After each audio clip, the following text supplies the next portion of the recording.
பசங்களுக்கு லஞ்சுக்கு எந்த சாதம் செஞ்சு கொடுத்தாலும் சைடிஷ்க்கு பொட்டேட்டோ தான் ஃபஸ்ட்டு ஆப்ஷனலாக இருக்கும். இந்த தடவை பொட்டேட்டோக்கு பதிலாக மரவள்ளி கிழங்குல நம்ம எப்படி ஃப்ரை பண்ணுறதுன்னு தான் பார்க்க போகிறோம். இது ரொம்ப ஹெல்த்தியும் கூட, பசங்களும் நல்லா விரும்பி சாப்பிட்டுப்பாங்க. ஃபஸ்ட்டு வந்து கடுகு உளுந்த பருப்பு போட்டு தாளிச்சிட்டு கொஞ்சமாக மிளகாத்தூள், மஞ்சத்தூள், உப்பு அவ்வளோதான் போட்டு கொஞ்சமாக தண்ணி ஆட் பண்ணி நல்லா வேக வச்சிடணும்.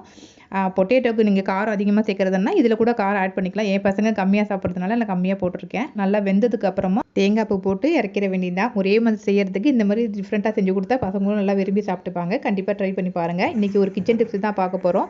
நம்ம புளிலாம் வாங்கி ஸ்டோர் பண்ணுவோம்ல, நம்ம என்ன தான் ஜாடியில் வச்சாலும் கொஞ்சம் நாளுக்கு அப்புறம் பார்த்தீங்கன்னா கருப்பு புளி மாதிரி ஆகிடும். ஆனால் ஃப்ரிட்ஜில் ஸ்டோர் பண்ணி வச்சிங்கன்னா 1 இயர் ஆனாலும் அப்படியே ஃப்ரெஷ்ஷாகவே இருக்கும். அதே மாதிரி தான் தேங்காவும் நம்ம வெளியில் வச்சோம் அப்படின்னா கொஞ்சம் நாளுக்கு அப்புறம் கெட்டு போயிடும். ஆனால் ஃப்ரிட்ஜில் வச்சிங்கன்னா 1 மந்த் ஆனாலும் தேங்காய் கெட்டே போகாது. தெரியாதவங்களுக்கு கண்டிப்பாக யூஸ்ஃபுல்லாக இருக்கும்னு நினைக்கிறேன். தார்னிகா ஸ்கூலில் ஸ்டோரி டெல்லிங் காம்படிஷனில் வந்து வின் பண்ணியிருக்கா.